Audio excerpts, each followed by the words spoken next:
Digital nightmare. Zoe's face was in a video she never made. Someone had used AI to create a deepfake. Her face, someone else's body, saying things she'd never said. The video was pornographic, degrading, and spreading through her school via social media. By the time Zoe saw it Monday morning, hundreds of classmates had already viewed, shared, and commented. The damage was instant and total. "That's not me," Zoe told anyone who'd listen. But the video looked real, sounded real. How could she prove something didn't exist when evidence suggested it did? The harassment was immediate. Comments calling her degrading names, messages asking for more videos, mockery in hallways, teachers who'd seen it looking at her differently, even though they should have known it was fake. Zoe's parents contacted police. But deepfake harassment existed in legal grey areas. It wasn't technically revenge porn because Zoe hadn't created it. It wasn't defamation in traditional sense. Laws hadn't caught up to technology. The school's response was inadequate. They couldn't identify who created it. The video was shared anonymously through encrypted apps. They couldn't force students to delete it. Once shared, it spread beyond control. They offered counseling, but no real accountability. Zoe stopped going to school. The mental health impact was severe. Depression, anxiety, feeling violated without physical assault. The video made her feel like her body had been stolen, used, distributed without consent. Her parents hired a lawyer, hired a tech expert who confirmed the video was AI generated.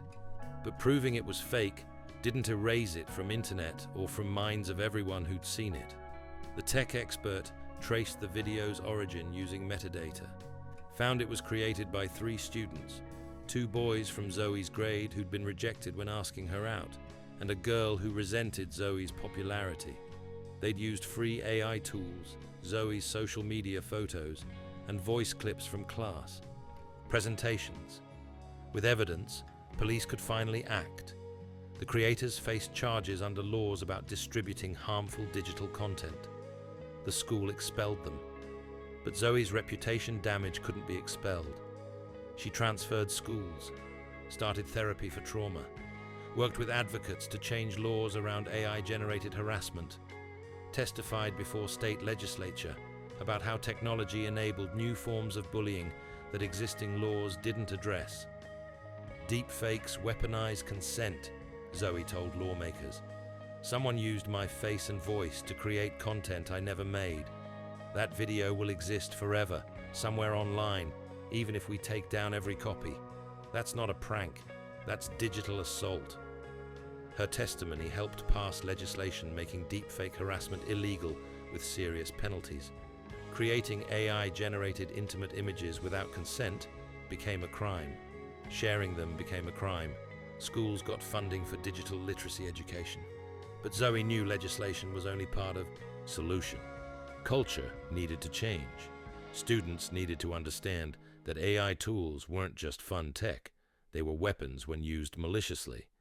She started speaking at schools about digital ethics, showed how easy creating deep fakes was, explained consent in digital age, made students understand that technology's capability didn't justify its use. "Just because you can doesn't mean you should," Zoe told audiences. "AI can create realistic images, videos, voice recordings, but using someone's likeness without consent is violation, whether it's real footage or generated content." Zoe graduated from her new school without major incident, but the experience stayed with her. She studied computer science and law, focusing on AI ethics and digital consent, became an expert in technology-facilitated abuse. She advocated for platforms to implement AI detection tools, for schools to teach digital citizenship, including deepfake awareness, for laws protecting people from AI-generated harassment to exist nationwide, not just in progressive states. She kept one thing: the cease and desist letter her lawyer sent to the deepfake creators. Reminder that even cutting-edge technology could be legally challenged.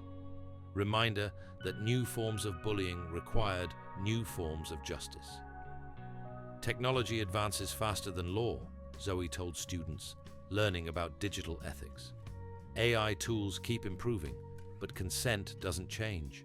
Using someone's face, voice, or body without permission is wrong, whether it's a photo, video, or AI-generated content. Technology doesn't erase human rights. Key facts.